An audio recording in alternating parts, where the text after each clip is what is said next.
Dear students, going to all. So today I am going to explain the fundamentals of soil mechanics.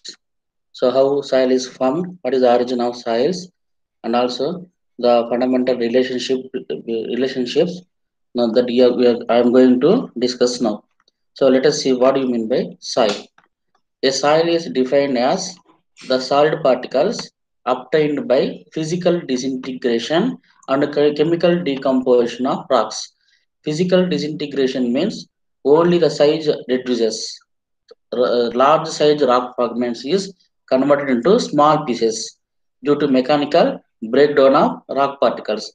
Physical disintegration and chemical decomposition of rocks. Due to chemical reaction between water and rock, the rock particles are converted into soil, which is known as chemical decomposition.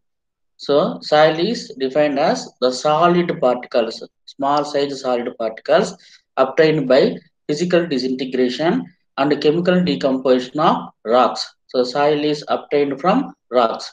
Soil consists of solid particles and voids between the solid particles. So, sometimes the voids are filled with water and sometimes the voids are filled with air. Sometimes the voids are filled with both air and water.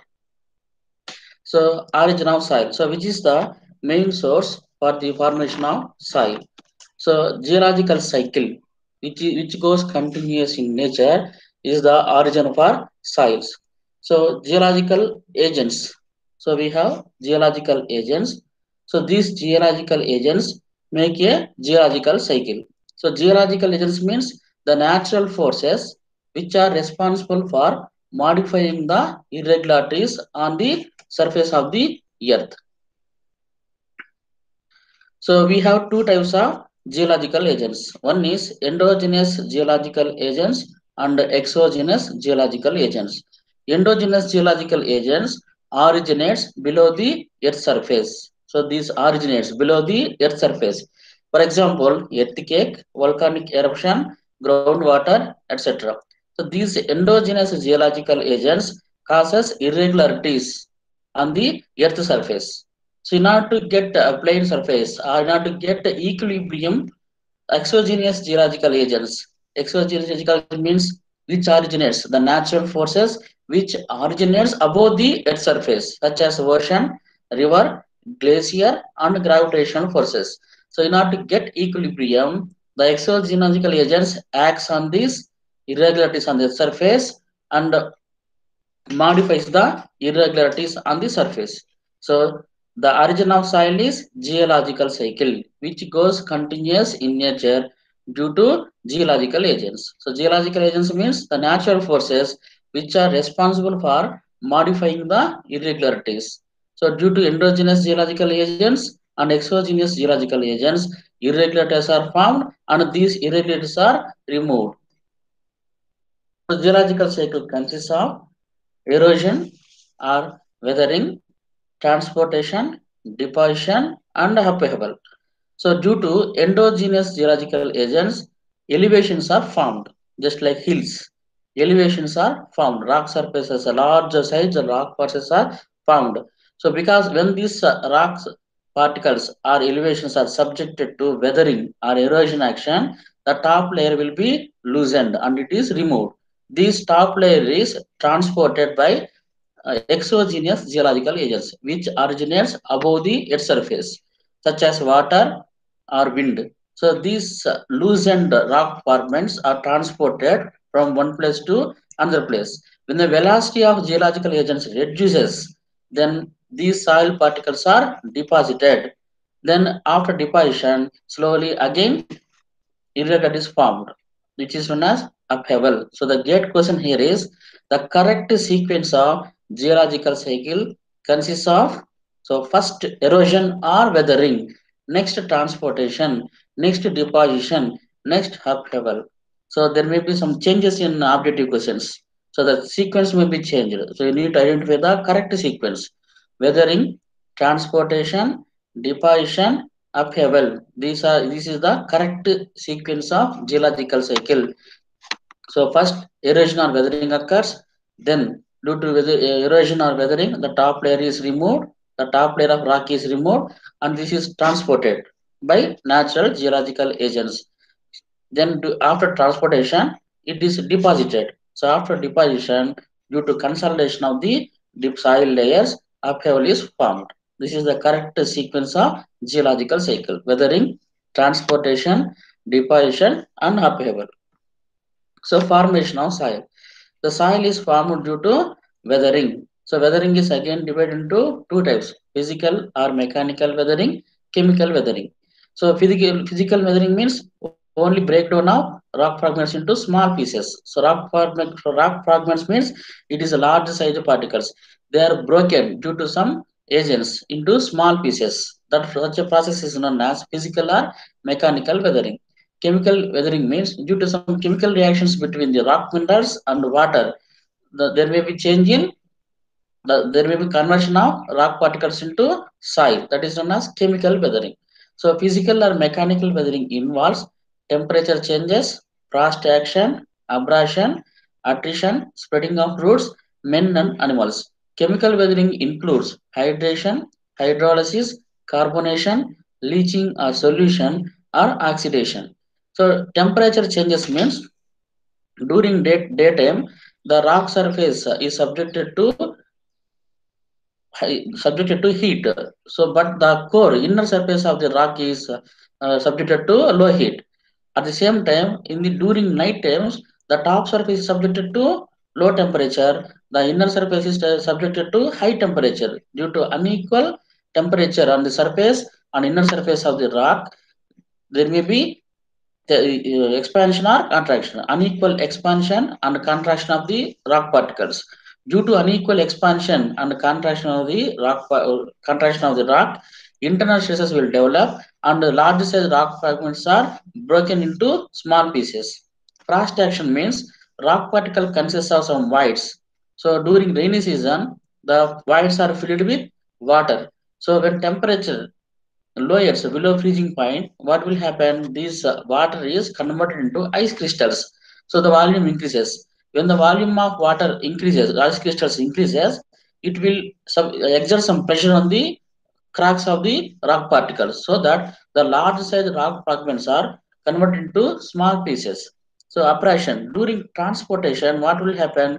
The rock fragments can be collide with the banks of the river or any other surface of the rock so that the large size rock fragments are broken into pieces. Attrition means during transportation, these rock fragments are collide with each other so that large size rock fragments are converted into small pieces, which is known as soil. Due to spreading of roots, also there may be breakdown of rock particles. So at the same time, men also causing due to blasting of some hilly areas by human beings, the soil also formed. At the same time, animals, some burrowing animals also converting the rock into small pieces, which is known as soil. In chemical weathering, we have hydration, hydrolysis, carbonation, leaching or solution, and oxidation. So hydration means water combines with the rock minerals and changes the properties of the rock and converts the rock into soil particles. Hydration means water combines with the rock minerals. Hydrolysis means the water molecules H plus OH minus. The water molecule is dissociated into H plus and OH minus. These H plus ions make a chemical reaction with the rock minerals and changes the rock properties, and finally it converts the rock into soil. So carbonation means the atmosphere consists of carbon dioxide. When this carbon dioxide is mixed with the water, acid is formed. This carbonic acid attack on the rock particles and converts rock particles into pieces. Next, leaching means some rock consists of some soluble minerals. When these rocks are submerged in water, the soluble minerals are leached out, so that the rock consists of large size voids. After some time, due to collide, they may be broken into pieces. Oxidation means the oxygen present in water, the oxygen present in atmosphere makes a chemical reaction with the rock particles and converts into small pieces known as soil. So here one get question is, so which process involves in chemical weathering? So objective question they have given. So three are from physical weathering and one is from chemical weathering. So you need to identify. So physical weathering involves temperature changes, frost action, abrasion, attrition, spreading of roots, men and animals. Chemical weathering involves hydration, hydrolysis, carbonation, leaching or solution, and oxidation. So physical weathering, the process in which rocks are converted into soil by physical disintegration or mechanical breakdown of rocks without any chemical changes. Just large size rock fragments are converted into small pieces. There is no change in properties of the parent rock. Please remember, the soil consists of same properties similar to parent rock. There is no chemical changes. There is no changes in the properties of the soil. The rock, the properties of soil is similar to properties of the parent rock. So the soil formed in this process has the similar properties as that of parent rock. At the same time, here the gate question is coarse grain soils are formed due to physical weathering. Please remember coarse grain soil, gravel, coarse sand and fine sand are formed due to physical weathering. Coarse grain soils are formed due to physical weathering. Next, chemical weathering. The rock in which original rock minerals are transformed into new minerals by chemical reactions are known as chemical weathering. So water combines with rock minerals, H plus ions combines with the rock minerals, carbonic acid combines with the rock minerals, and also some soluble minerals also dissolved in leached out in the water. At the same time, oxygen ions also makes a chemical reaction with the rock minerals so that the rock in which original rock minerals are transformed into new minerals by chemical reactions are known as chemical weathering. So please remember the soil formed in this process do not have the properties of parent rock. Due to chemical reaction, the properties will be changed. So please remember the soil formed in this process do not have the properties of parent rock. So fine grain soils are formed due to chemical weathering. Please remember fine grain soils are formed due to chemical weathering. Fine grain soils means silty soils and clayey soils. Silts and clays, they are known as fine grain soils. The size is less than 75 microns ISC. So fine grain soils are formed due to chemical weathering. Coarse grain soils are formed due to physical weathering. Next, geological classification of soils. So this classification is based on transportation of soil. So soil is formed at one location and it is transported to on the other location by natural geological agents. So based on the geological agents, soil is transported into, so based on transportation of soil, soil is divided into two types. Residual soil or sedentary soils. Residual soils are sedentary soils. Next, transported soils are sedimentary soils. So residual soils means soils which remain at the place of formation just below the parent rock is known as residual soils. So a parent rock will be there due to weathering action. The top surface of the rock minerals may be loosened and soil is formed.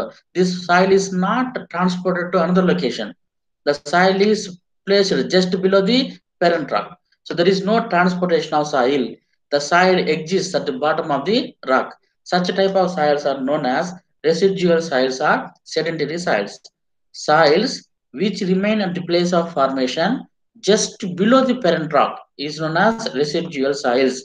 Example, black cotton soils, lateritic soils or red soils. Lateritic soils are also known as red soils. So black cotton soils. The parent rock of black cotton soils are basalt and trap. So parent rock is basalt and trap. But the soil is formed is black cotton soil. So the properties of basalt and trap is different from the properties of black cotton soil. That's why it is formed due to chemical weathering. So residual soils here, black cotton soils are formed due to chemical weathering. It does not possess the properties of parent rock. So the parent rock of black cotton soil is basalt and trap. Black cotton soil exhibit swelling and shrinkage. When it receives water, increase in volume of soil takes place. When water is dried out, shrinking of soil mass takes place. So this swelling and shrinkage is due to presence of more to more redundant clay mineral. So it exhibits high compressibility. So please remember, it is a gate question. So due to presence of more to more clay mineral, the soil exhibit swelling and shrinkage. Very, very important. One more question. So the Brachycardian cell exhibits swelling and shrinkage properties due to presence of monomorillonate clay bundle. Next, lateritic cells. These are formed by oxidation process in chemical weathering. So lateritic cells also formed in chemical weathering, but it is in red color. So in red color is due to presence of iron oxide. Please remember, the red color is due to presence of iron oxide. Next, transported soil. So residual soil means the soil doesn't transport it. It remains at the bottom of the parent rock. But transport soil means the soil which are formed at one location is transported and finally deposited in another location. So soils are transported by natural geological agencies such as water, glaciers, sea or oceans, lake, etc. So soil is formed at one location. This soil is transported by natural geological agents, which are known as exogenous geological agents, which originates above the Earth's surface. So water, glacier, sea, wind, all these things originates above the ground surface. Exogenous geological agents. So depending upon the agency of transportation, sometimes the soil is transported due to water. Sometimes the soil is transported from one place to another place due to wind. Sometimes it is transported due to ocean or sea. Sometimes it may be transported due to glacier. So depending upon the agency of transportation, they are named as alluvial soils, alien soils, marine soils, lacustrine soils. So alluvial soils means the soil which is transported by running water or stream are called alluvial soil. The soil which is transported by running water is known as alluvial soils. So river deposited soils. So it consists of alternate layers of sand, silt, and clay. Please remember, alluvial soils consists of alternate layers of sand, silt, and clay, which is also termed as loam. So loam consists of alternate layers of sand, silt, and clay. It is a river deposited soil, alluvial soil. So example for alluvial soil is loam. Loam consists of alternate layers of sand, silt, and clay. Next, lacustrine soils. The soils which are deposited at the bottom of the lake are known as lacustrine soils. So, soil transported by lakes or the soil which are deposited at the bottom of the lake are known as lacustrine soils. It is a get one more question. So, warwood clay is a is deposited at the bottom of the lake. So, lake deposit soil is warwood clay. It consists of alternate layers of silt and clay. So Warwood clay consists of alternate layers of silt and clay. So example for lake deposit soil or lacustrine soil is Warwood clay. Lacustrine soil means it is a lake deposited soil. The soil which is deposited at the bottom of the lake is known as lacustrine soils. So marine soils. The soil formed by ocean or sea water are called marine soils. Example marl. It consists of organic matter. So the soil formed by ocean or seawater are called as marine soils, marine deposited soil. Example for marine soil is marl. Marl consists of highly decomposable organic matter. Marl is consists of highly decomposable organic matter. It is example for marine soils. Wind deposited soils. The soil which is formed by transportation of wind are known as alien soils. Alien soils. Example, Lewis and dune sand. Lewis and dune sand is example for wind deposited soils. Next, glacier deposited soils. Glaciers are large mass of ice formed by compaction of snow. So soils which are transported and deposited by glaciers are known as glacier deposited soils. The soils which are formed or which are transported and deposited by glaciers are known as glacier deposited soils. Example, example, drift, moraine, tilts, and outwash. Moraines, drifts, tilts, outwash. These are example for glacier deposited soils. Next, gravity deposited soil. It is a great question. The soil deposited by gravitational forces are known as colluvial soils. The soils deposited by gravitational forces are known as colluvial soils. The soil collected at the foot of the hill and steep slopes. These soils are collected at the foot of the hill and steep slopes. So example for gravity deposit soil is talus. So talus is a gravity deposited soil. Next, organic soil, but it is not formed by transportation. So organic soil means the soil which contains decomposable matter.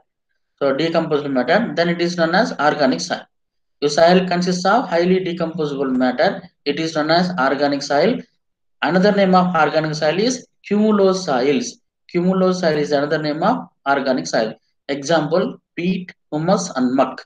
Peat, humus, and muck are the example for organic soils. So we need to have some points to remember.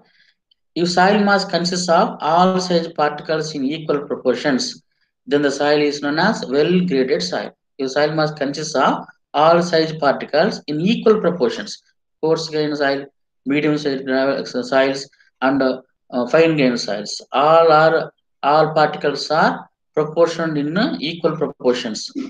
Then it is known as well-graded soil. Example is glacier deposited soils. If a soil mass consists of all size particles in unequal proportions, then the soil mass is known as poorly graded soil.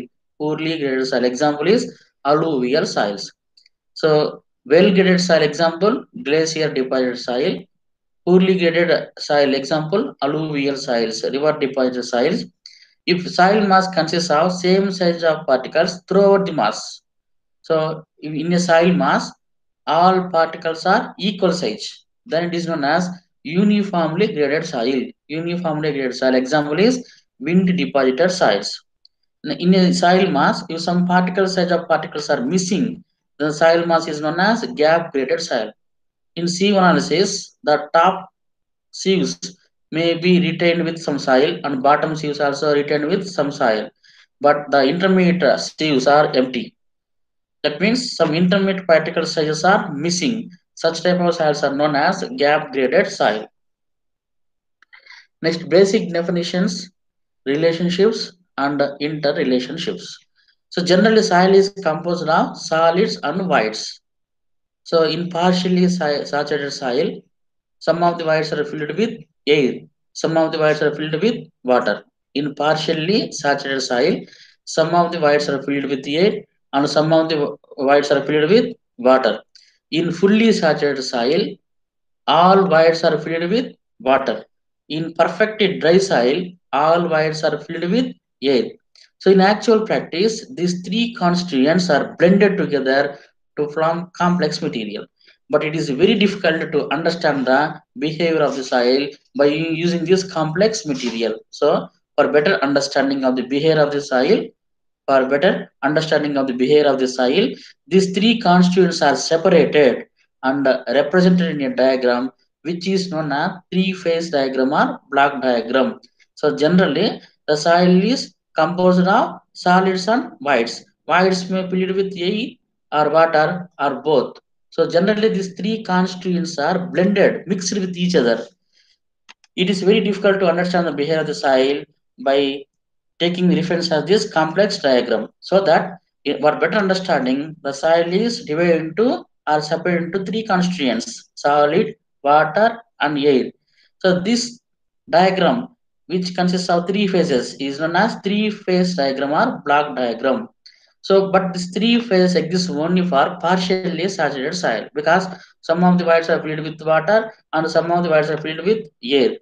The three-phase diagram indicates partially saturated soil. For dry soil, the entire voids are filled with air, only two phases. And fully saturated soil, it becomes two-phase diagram because the entire voids are filled with water. Only for partially saturated soil, we have three-phase diagram. For perfectly dry soil and fully saturated soil, we have only two-phase diagram because solids and voids, in perfectly dry soil, all the voids are filled with air. In fully saturated soil, all the voids are filled with water. So here I have taken a three-phase diagram: solids, water, and air. So left hand side represents the weight of the soil particles. Right hand side represents the volume of the soil particles. So weight of air, weight of water, weight of solids. So weight of whites equal to weight of air plus weight of water. Similarly, volume of solids, volume of water, volume of air. So volume of whites equal to volume of water plus volume of air. So volume of whites equal to volume of air plus volume of water. So here total volume of V is known as total volume of soil. Total volume equal to volume of solids plus volume of voids. So total volume equal to volume of solids plus volume of voids. But volume of voids equal to volume of air plus volume of water. So total volume is equal to volume of solids plus volume of water plus volume of air.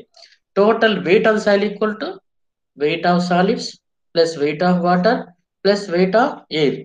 But in soil mechanics, weight of air is neglected. It is assumed as 0. So total weight of the soil sample is equal to weight of solid particles plus weight of water. So now coming to volume relationship. So numerator and denominator both consist of volume. So void ratio. The ratio of volume of voids to the volume of solids is known as void ratio. It is denoted by small e. So volume of voids to the volume of solids. So here we have two statements. Sometimes E is greater than 100% or sometimes E is greater than 1. So while reporting, it should be reported in percentage. So while substituting in equations, it should be in fractions. So sometimes E is greater than 1 or 100%. Yes, it is a true statement. So in the case of collapsible soils, the soil bridges large voids so that the volume of voids is greater than volume of solids. So E can be greater than 1 or 100%. So we can see in consolidation chapter for clay soils, E can be greater than 1. Sometimes only, not always. E always greater than 0. It is a false statement. Sorry, E always greater than 0. Yes, it is a true statement. So sometimes E is greater than 100. E always greater than 0. Sometimes it is greater than 100. So when the soil particle is assumed as spherical particles and it is placed in dense condition, maximum void ratio equal to 0.91 and minimum void ratio is equal to 0.35. So these are when soil particles are assumed as spherical particles, but in actual, the particles are not in spherical shape. If the soil particles are in spherical nature, maximum void ratio obtained is 0.91. Minimum void obtained is 0.35. Please remember these values. Maximum void ratio is equal to 0.91. Minimum void ratio is equal to 0.34. So void ratio of fine grained soil is greater than coarse grained soil. So if you take a clay and gravel, clay has high void ratio when compared to gravel. But the size of the void is very small in the case of fine grained soil, and the size of the void is more in the case of coarse grained soil. So coming to next definition, porosity. It is the ratio of volume of voids to total volume of soil sample. Volume of voids to total volume of soil sample into 100%. Porosity is always less than 1 or 100%. It is a true statement because volume of voids is a part of total volume. So total volume equal to volume of voids plus volume of solids. So volume of voids is the part of total volume, hence it is always less than 1 or 100%. So porosity ranges between 0 to 1 or 0 to 100%. So in fractions 0 to 1, percentage 0 to 100%. The degree of saturation. It is defined as the ratio of volume of water to the volume of voids. So for fully saturated soils, degree of saturation equal to 100% because all voids are filled with water. So volume of water becomes volume of voids. So volume of voids by volume of voids cancel. Degree of saturation is equal to 100%. For perfectly dry soil, all the voids are filled with air. Degree of saturation is equal to 0%. So degree of ranges in between 0 to 100%. So next definition is percentage air voids. So percentage air void is the ratio of volume of air to the total volume. It is the ratio of volume of air to the total volume. Air content, A suffix C, denoted by A suffix C. So it is the ratio of volume of air to the volume of voids. See the difference. Percentage of air voids, it is ratio of volume of air to total volume. Air content means it is the ratio of volume of air to volume of voids. So for perfectly dry soil, air content equal to 100% because all the voids are filled with air. Volume of air equals to volume of voids. So for perfectly dry soil, we will get air content equal to 100%. For fully saturated soil, air content equal to 0% because all the voids are filled with water. There will not be any air. So the range is 0 to 100%. So next, so till now we discussed the volume to volume relationship. Numerator and denominator both are volumes. Here weight to weight relationships. So water content. So numerator weight, denominator also weight. The weight of water, it is the ratio of weight of water to the weight of dry soil into 100. So water content is greater than or equal to 0. So it should be greater than 0, and it may be greater than 0 or equal to 0. Sometimes weight of water is greater than weight of solids. It is a true statement because in the case of collapsible soils, the collapsible soil consists of large voids. When the voids are filled with water, the weight of water is greater than weight of dry soil. That's why sometimes weight of water is greater than weight of solid. It is a true statement. Please remember, sometimes weight of water is greater than weight of solids or dry soil. So weight to volume relationships. So till now we completed volume to volume relationship, weight to weight relationship. Now I am going to discuss weight to volume relationships.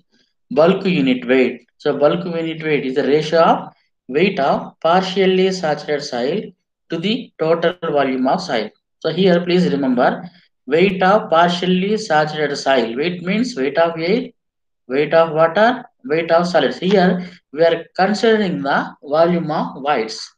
So volume of voids, if you consider volume of voids, we should consider the weight of air also and weight of water present in voids. Similarly, total volume means volume of air plus volume of water plus volume of solid particles. So next, dry unit weight. It is the ratio of weight of dry soil to the total volume of dry soil. So weight of dry soil means weight of, we are considering here void spaces. In dry soil, voids are filled with air. So weight of air plus weight of solid particles divided by volume of air plus volume of solids. But in soil mechanics, weight of air is treated as 0. So it is the ratio of weight of solid particles to the volume of air plus volume of solids. Saturated unit weight of soil, gamma sat. So it is the ratio of weight of saturated soil to the volume of saturated soil. So weight of saturated soil means weight of water plus weight of solid particles. We are considering voids here. So voids are considering. That's why in the case of saturated soil, all the voids are filled with water. That's why I have taken weight of water plus weight of solids. Similarly, we need to consider the volume of water and also volume of solids. So it is a ratio of weight of saturated soil to the volume of saturated soil. So unit weight of water. Here is a small correction. It is a ratio of weight of water to the volume of water. Weight of water to the volume of water. So it is taken as 9.81 or 10 kilonewton per meter cube or 1 gram per cc. It will not be given in the problem sometimes. So it is assumed that standard value for a unit weight of water is 9.81 kilonewton per meter cube or 10 kilonewton per meter cube or 1 gram per cc. Submerged unit weight. It is the ratio of weight of soil submerged to the volume of soil submerged. So submerged unit weight is equal to gamma sat minus gamma W, unit weight of water. So when the soil is submerged, it will lose some weight due to buoyancy. That's why we need to subtract the unit weight of water. So unit weight of solids. So till now I have considered the total volume of solids and volume of voids. Here unit weight of solids means we don't consider the volume of voids. We will consider only volume of solids and weight of solids. voids are neglected. Please remember, unit weight of solids means it is the ratio of weight of solid particles excluding voids divided by volume of solid particles excluding voids. Only we need to consider solid particles only. So weight of solid particles, it is a ratio of weight of solid particles to the volume of solid particles. So for a given soil, unit weight of soil is constant. So unit weight of solids is equal to weight of solids to the volume of solid particles. So please remember, for a given soil, unit weight of soil is constant. It will not change. Saturated unit weight and saturated unit weight, subjected unit weight, they may be changed depending upon the water content. Next parameter is specific gravity. The specific gravity is the ratio of weight of soil to the weight of equivalent volume of water. So weight of soil divided by weight of equivalent volume of water. That means the volume occupied by soil. If you fill the same volume with the water, then the weight is known as weight of equivalent volume of water. If you take a jar, so from the jar we need to take the 100 grams 100 ml soil. If the same jar is filled with water, then the weight of water is known as weight of equivalent volume of water.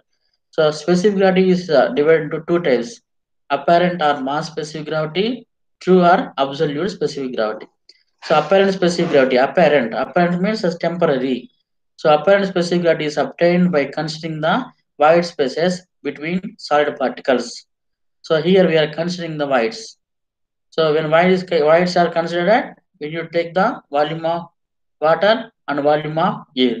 So apparent specific gravity is obtained by considering the void spaces between the solid particles. So weight of soil equal to weight of voids plus weight of solids. Volume of soil equal to volume of voids plus volume of solids. So it is not constant because we are considering the volume of voids. So depending upon the water content, it may change. So it is not constant for a given soil mass. It may vary depending upon the water content present in the soil mass.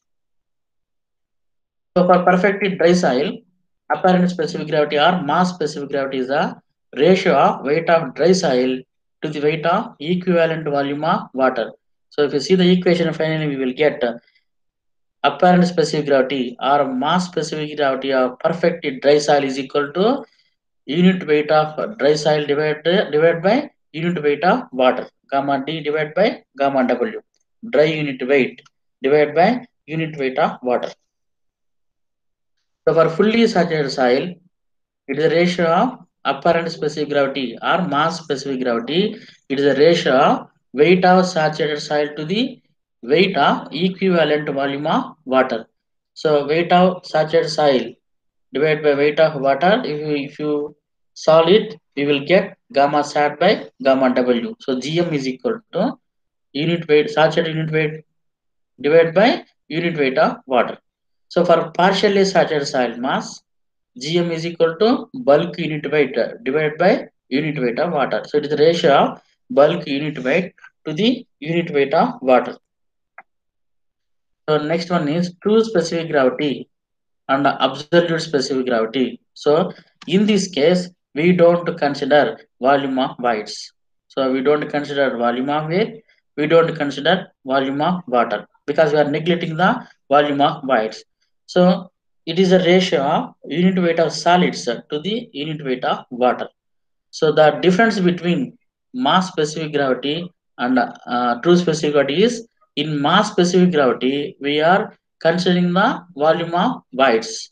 In true specific gravity we are not considering the voids. That is the difference between mass specific gravity and true specific gravity. Mass specific gravity is temporary. It is not constant. It is not constant. Depending upon the water content, it changes. But true specific gravity does not depend upon voids. So true specific gravity, voids are neglected. It does not depend on the voids, whatever may be air or water in the present in the voids, it will not consider. That's why true specific gravity is constant. So true specific gravity is constant. It's a great question. Which one is the constant? So which specific gravity is constant? in the case of soils. So true specific gravity or absolute specific gravity is constant. So it is excluding the voids. But apparent specific gravity is not constant. It varies depending upon the water content. You can see here perfectly dry soil gamma T by gamma W. For fully saturated soil gamma sat by gamma W. For perfectly partially saturated soil gamma V by gamma W. But true specific gravity at any state true specific gravity equal to it is a ratio of unit weight of solids to the unit weight of water. So relationship between porosity and void ratio. So finally you will get E equal to N by 1 minus N. Relationship between porosity and void ratio. So porosity is equal to E by 1 plus C. So relationship between air content and percentage air voids. So percentage air voids is equal to air content into porosity. So I have derived all these equations without using phase diagram. So it may be useful for you. So if you consider the phase diagram, it may be difficult to understand. So I have taken without phase diagram. Next, relationship between bulk unit weight, specific gravity, void ratio, water content. So bulk unit weight is equal to G gamma W into 1 plus W by 1 plus C. So gamma B, first equation, G gamma W into 1 plus W by 1 plus E. Gamma B equal to, next for dry soil, water content equal to 0. For dry soil, water content equal to 0. That's why gamma D equal to G gamma W by 1 plus C. Next for fully saturated soil, so SE equal to WG. We have an equation SE equal to W into G. Here for fully saturated soil, degree of saturation is equal to 1. So W equal to SE by G. So gamma B equal to G gamma W into 1 plus SE by G. So finally we will get gamma sat equal to G plus E into gamma W by 1 plus C. It is for fully saturated soil. So for a bulk unit weight, second equation. First equation is the top one. Gamma B equal to G gamma W into 1 plus W by 1 plus C. So bulk unit weight second equation equal to G plus SC into gamma W by 1 plus C. So for fully saturated soil, S equal to 1. So gamma sat equal to G plus C into gamma W by 1 plus C. So gamma submerged unit weight is equal to G minus 1 into gamma W by 1 plus C. So go through the equation derivation. So finally you can understand. So gamma dash is equal to G minus 1 into gamma W by 1 plus C, submerged unit weight. So relationship between bulk unit weight, water content and dry unit weight. So gamma D, another equation is gamma B by 1 plus W. So earlier equation is G gamma W by 1 plus C. So for dry unit weight we have two equations. Bulk unit weight also we have two equations. So these are the formulas which are essential to solve the problems in soil mechanics. Void ratio, porosity, degree of saturation, everything you need to learn to solve the problems. So see, these are some definitions. Next, interrelationships. So if you come to the problems, there is a great problem. In a soil mass, air occupies 1/6 of the total volume, water occupies 1/3 of the total volume of soil mass. So then the void ratio is given by dash. So here air occupies 1/6 of the total volume and water occupies 1/3 of the total volume of the soil. Void ratio by definition is the ratio of volume of voids to the volume of solids. So volume of voids is equal to volume of air plus volume of water. Volume of voids equal to 1/3 of total volume and volume of water equal to 1/6 of the total volume. So we will get volume of voids is equal to half of the total volume. So now coming to total volume is equal to volume of voids, sum of volume of voids plus and volume of solids. It is the sum of volume of voids and volume of solids. So volume of solids is equal to total volume minus volume of voids. So finally we get volume of solids is equal to half of the total volume. So now coming to the initial equation, void ratio is equal to volume of voids to the volume of solids. Volume of voids equal to half of the total volume. Volume of solids is equal to half of the total volume. So after cancellation, the void ratio is equal to 100%. So another great question. In a soil mass, volume of voids is equal to total volume of solids. Then porosity is given by dash. So here in the problem it is given that volume of voids equal to volume of solids. The porosity is defined as it is the ratio of volume of voids to the total volume into 100. So total volume is equal to volume of voids plus volume of solids. Total volume is equal to volume of voids. We can take volume of solids as volume of voids. So total volume is equal to 2 into volume of solids. So volume of voids finally we will get half of the total volume. So porosity is equal to volume of voids. So volume of voids is equal to V by 2 divided by total volume. So VV gets cancelled, half into 100, porosity is equal to 50%. Next, gate question. Total volume of soil is 10 meter cube. If void ratio is equal to 0.6, degree of saturation is 40%. Find the individual volume present in the soil mass. So total volume is 10 meter cube. Void ratio is equal to 0.6. Degree of saturation is equal to 40%. So we need to find out volume of solids, volume of air, and volume of water. So E equal to it is the ratio of volume of voids to volume of solids.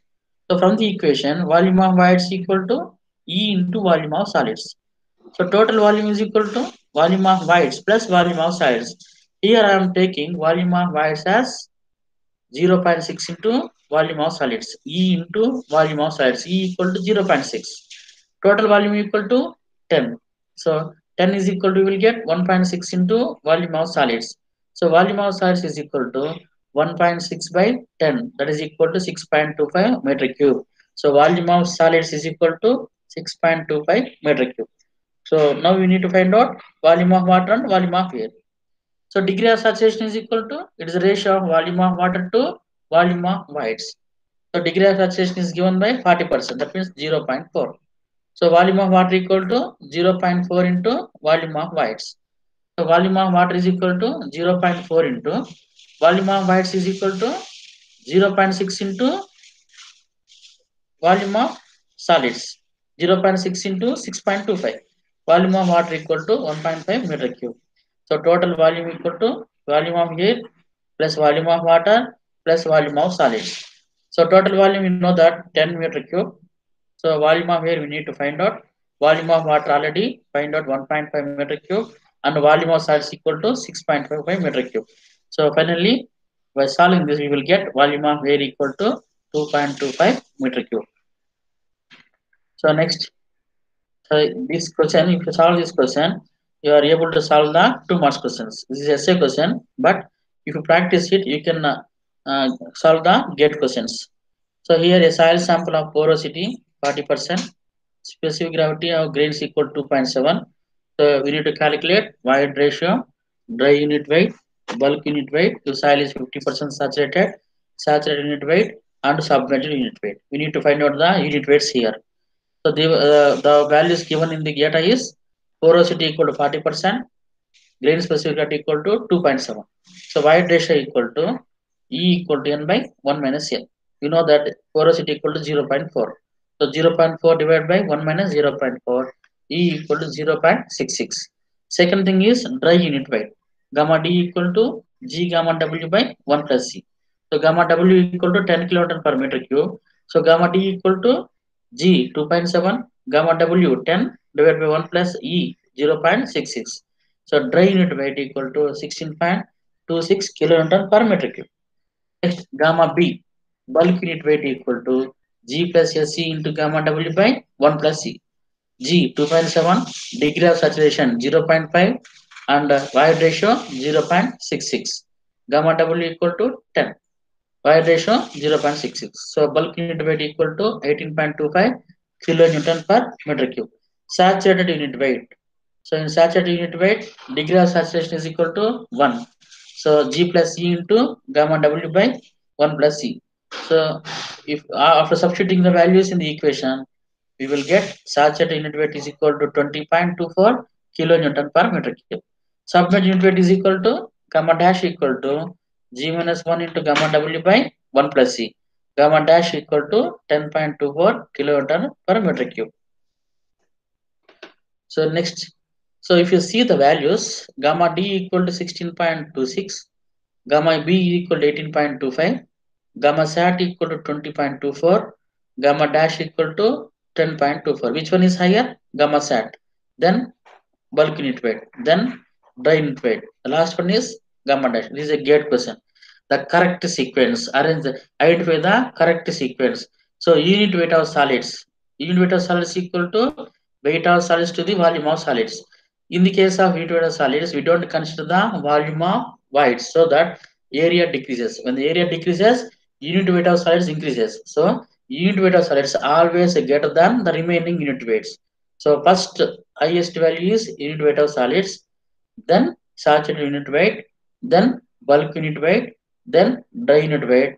The last one is subvented unit weight.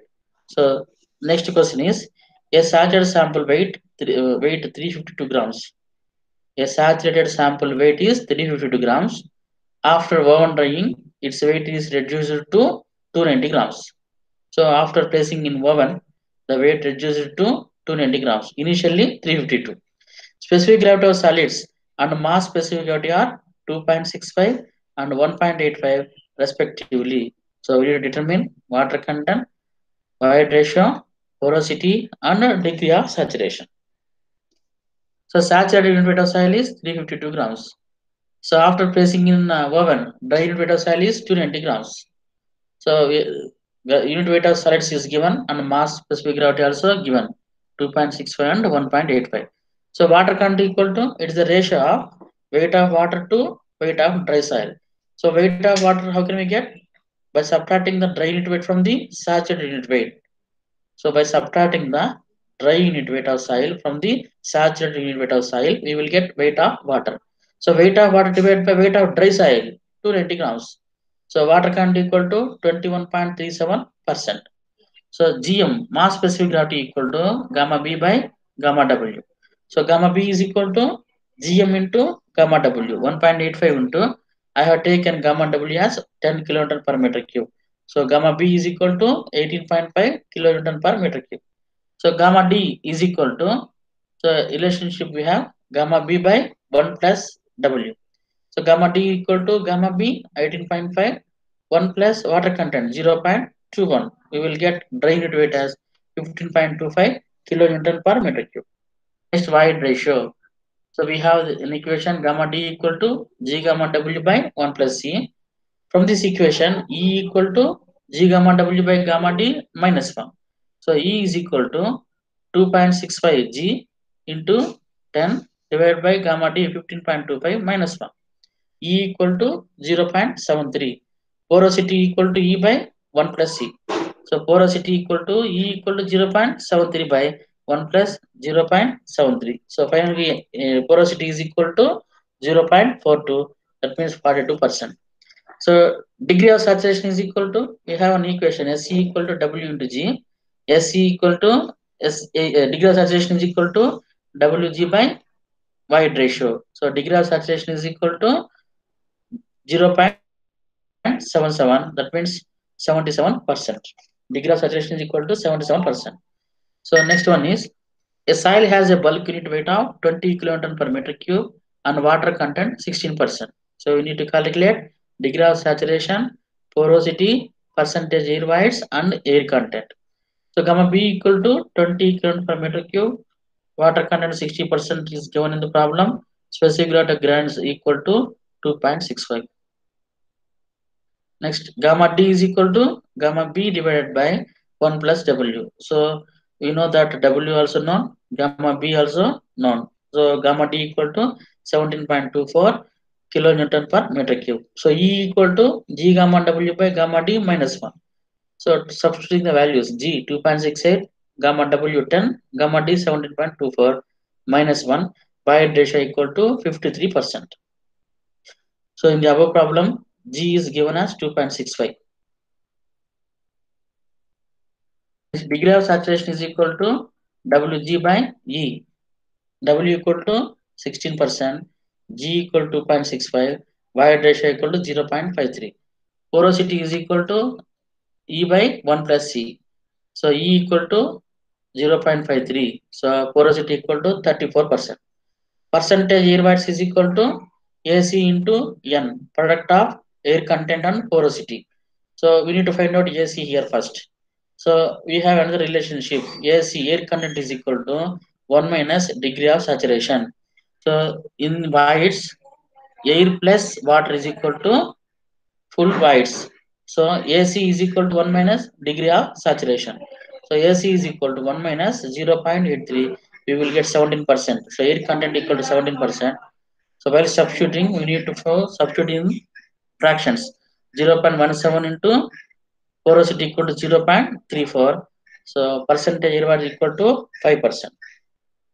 So with this, I have finished the fundamentals of soil mechanics.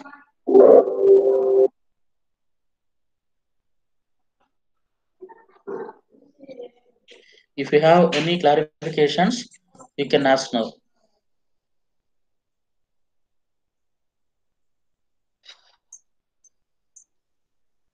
Vinay,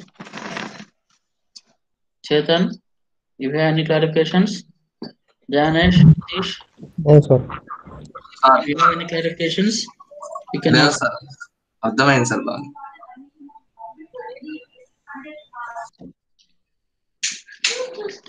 Okay, thank you so much.